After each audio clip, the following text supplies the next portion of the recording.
Hey everybody, it's your captain here. Gonna talk about my top 10 favorite Godzilla movies, shall we? Starting with number 10, Godzilla Final Wars. I had high hopes, and I'm sure I'm not the only one when it comes to this movie. When they announced Ryuhei Kitamura as the director, after seeing Azumi and Versus, it was like, what? This guy's gonna freaking make a great movie! Well, he didn't. And but that's okay because he put his own personal little spin on it and he made it his own. And to be honest, it's balls to the wall action, you know, just throwing fight scenes and monster action, and it's like a freaking video game and whatever. And they did put a lot of monsters into it, you know.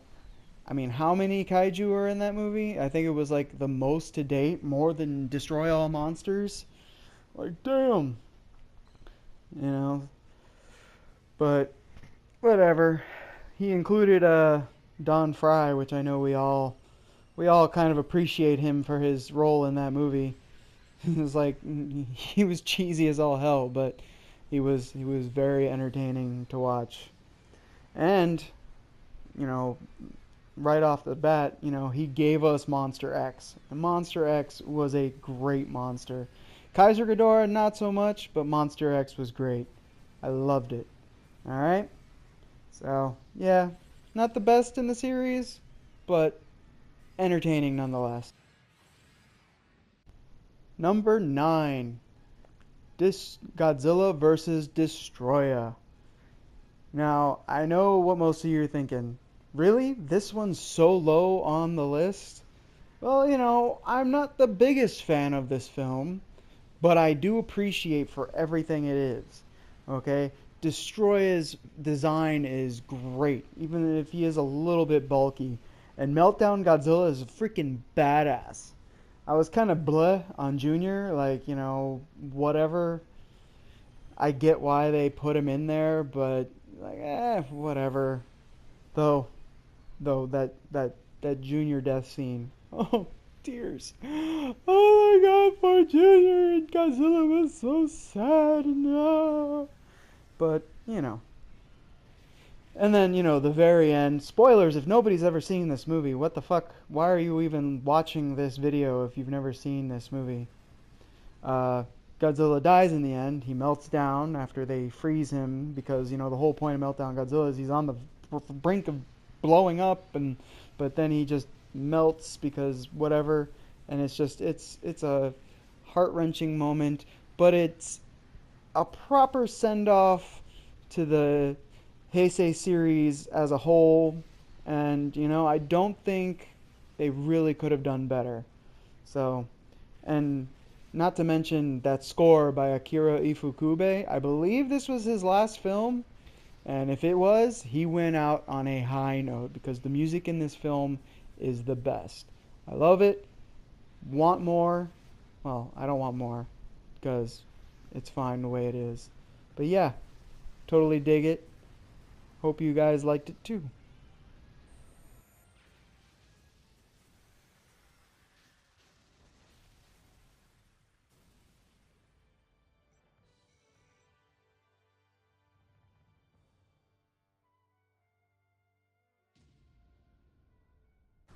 Number 8 on the list, Godzilla vs. Hetero. This movie is such a product of its time. All the peace and love and the hippie facts and all that, facts, whatever. But, this whole save the environment, protect the environment, And what better way to introduce that to us than to make Godzilla fight a monster that's created from nothing but pollution. It's like, okay, makes sense. And, I will say it has to be my favorite of all anti-pollution messages that have ever come out of anything. And I have to say, Hetero's design is freaking wicked, alright? Like, we've never seen anything else like it outside of, like, The Blob and mainstream movies and stuff like that. It's a great design. and a great concept for a kaiju. And let's also remember that this movie was sort of the first one to introduce the whole Godzilla as the hero thing. Like, I get it. In the movie, he's kind of begrudgingly saving mankind. He's mostly trying to save the Earth, but whatever. He's there. He's being the good guy.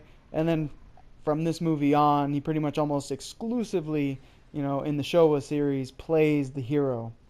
So, fun movie, interesting concept. Number 7, Godzilla vs. Space Godzilla. This movie is just straight up stupid, but it's fun.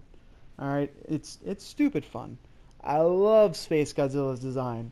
He's freaking great. Like, I know in the Heisei series he was like what the fourth incarnation of some spin-off of a Godzilla, but we had Biollante and then Mechagodzilla and then Space Godzilla. Whatever. I don't care. He's freaking badass.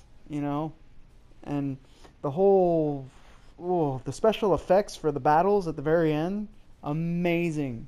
Moguera, not quite as cool as Mechagodzilla, but still, like, considering he was kind of just thrown in there, you know, pretty badass design, and I like how they changed him up from the old Showa Moguera, where he's like a hybrid of other machines and whatnot. But whatever. But yeah, the battles are freaking amazing. The storyline kind of,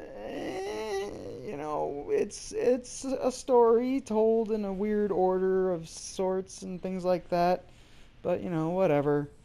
We're here for the monster fights, and the monster fights are awesome. The only thing I wish they would have done was, instead of having Moguera fly off into space and fight Space Godzilla, if they would have just had Mothra fight Space Godzilla in space, because that would have been pretty interesting and an even more awesome way of bringing Mothra into that movie than the way they did. Other than that, loved it. Totally worth number 7 on this list. Yep. Number 6, Godzilla Tokyo SOS, or as it was called in Japan, Gojira tai Masura tai Mechagodzilla Tokyo SOS. Yeah, that's a mouthful. I love the fact that this movie is essentially Godzilla against Mechagodzilla, the one that came before it, and the original Mothra vs. Godzilla kind of rolled up into one movie. And it's freaking entertaining. Like, the some of the suitmation is awesome. Like, the suit actor for Godzilla was much better this time around. Mechagodzilla's little peripheral things, his little cannons and whatnot, looked a lot better this time around than they did last time around. Though I prefer the goofy blue look, but whatever. Kiryu in general is a fantastic design for a Mechagodzilla. Not my personal favorite Mechagodzilla, but I still like his design better than I like his design the best of all the Mechagodzillas, but as far as Mechagodzillas go, he's not my favorite. And also, the Mothra in this movie has got to be the best visual representation of Mothra, as far as the puppet and whatnot. Awesome. I like the fact that this was like the first official Godzilla movie sequel to ever actually happen, take place immediately after the previous film. And, hey, I might be in a minority here, but I kind of wish Masaki Tezuka, I think you say his name, he should have did Final Wars. But whatever, he gave us 3 great films, this one being my favorite of the bunch. Number 5, Godzilla and Mothra, The Battle for Earth. Or the Heisei Gojira tai Mothra, whatever. This has got to be my favorite incarnation of Mothra. Maybe not the best design of all of them, but definitely my favorite version of this character. And Batra's a freaking badass. Like, I'm so glad he got introduced, even though his larva form was more powerful than his imago form, but whatever. It's kind of funny how they sort of tried to push the little protect the environment, we gotta save the environment thing all over again, but they didn't quite do it as well as Hetero. It's okay. It's always nice to have a positive message. And the Godzilla in this movie. This version of Godzilla has the greatest feat he's ever accomplished. He gets sucked into an underwater volcano and then swims underneath the Earth's magma and all that or underneath the crust in the Earth's magma and comes out a volcano on the other side of the freaking country or whatever. And yet all that badassness, he still gets his ass kicked by a couple of moths that have no right to freaking beat him in the first place. But you know what? Whatever. Because this movie will always hold a special place in my heart and on this list. Number 4. Godzilla vs. Mechagodzilla. The 1974 version. This is the best version of Mechagodzilla. Not Terror of Mechagodzilla, not Super Mechagodzilla, not Kiryu. This one. It is the most badass version, and it's the only one that truly feels like an actual threat to Godzilla and mankind. Okay? It's a classic alien invasion story where they decide to model a robot after the most powerful kaiju on the planet, and then, badass fightingness ensues. Okay? This movie gives us King Caesar, who, maybe not the coolest design out of all the kaiju, but still like a welcome addition to this movie. And the fact that they have to team up to beat Mechagodzilla, that it takes 2 kaiju to beat this thing, it's like, yes, totally, in my opinion, ruins him in Terror of Mechagodzilla, where he's got an ally and yet they still can't manage to beat Godzilla. Oh, I know the humans interfered, whatnot, whatever. Okay? King Caesar, badass. And that song of his, super, super catchy. Caesar, Caesar. Yeah, I'm sorry. I didn't mean to do that to you. And I gotta give a little special shout out to our Godzilla's little buddy, Anguirus, who went and got his jaw broken because he just knew that Mechagodzilla would be faking, trying to pretend to be Godzilla, and he tried to take him on, and it just didn't help. This movie, oh, I love this movie. I will pop it on anytime. Yeah.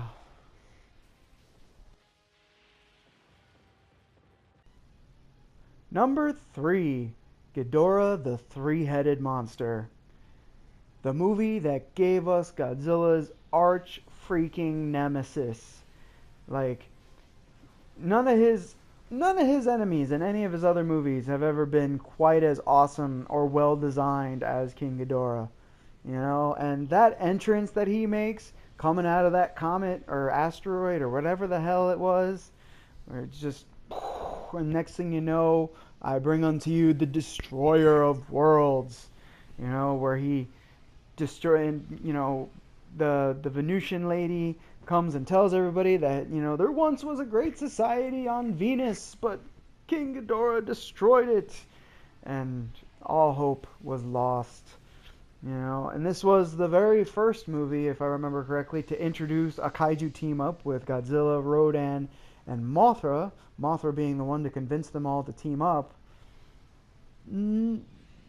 which was a little bit difficult considering Godzilla and Rodan were going at each other like cats and dogs, and let's just admit that those battles between Godzilla and Rodan were amazing.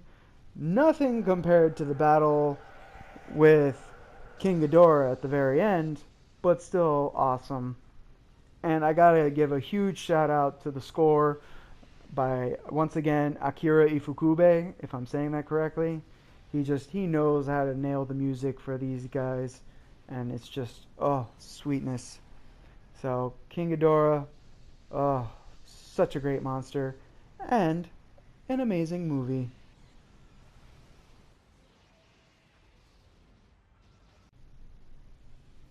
Number 2, Godzilla vs. Gigan.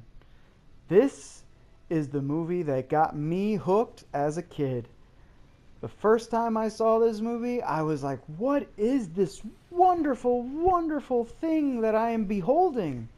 Who is this thing called Godzilla? Why is he fighting this weird space chicken with knives for hands and this three-headed golden dragon, and he's got a little buddy helping him out?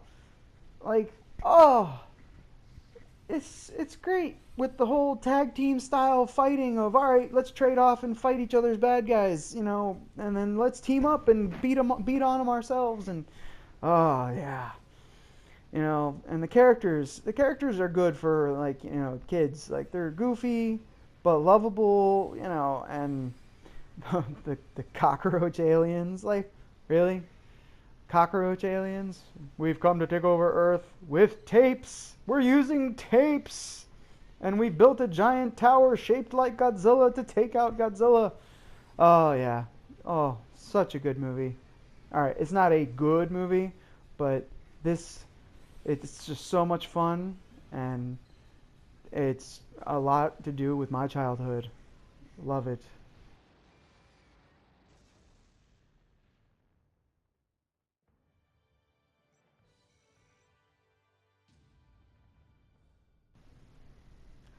Number 1, Godzilla vs. Biollante. Gigan might have got me hooked, but Godzilla vs. Biollante brought me back. I don't know what happened to me in my teenage years, or going into my teenage years, but for some reason I lost track of watching Godzilla movies until one day I stumbled onto the VHS for this in a Target and begged my mom to buy it for me. And she did. And I watched the fucking hell out of that VHS. And I will say, Biollante is hands down my favorite kaiju design ever. Okay? Like, the whole plant clone of Godzilla is a very unique origin. Excuse me. And all that. And the movie itself, it's a great sci-fi movie, but it's not like completely over the top sci-fi. No alien invasions or time traveling people or any of that crap. And it's a goofy movie, but it's presented in such a straight-faced way that you just can't help but love it. Okay? This movie is hands down my favorite. I will always defend this movie. And, I know we don't get as much of the monsters in this as some of the other ones, but I don't care. Okay? Because in this one, we get quality over quantity. And the quality is the best.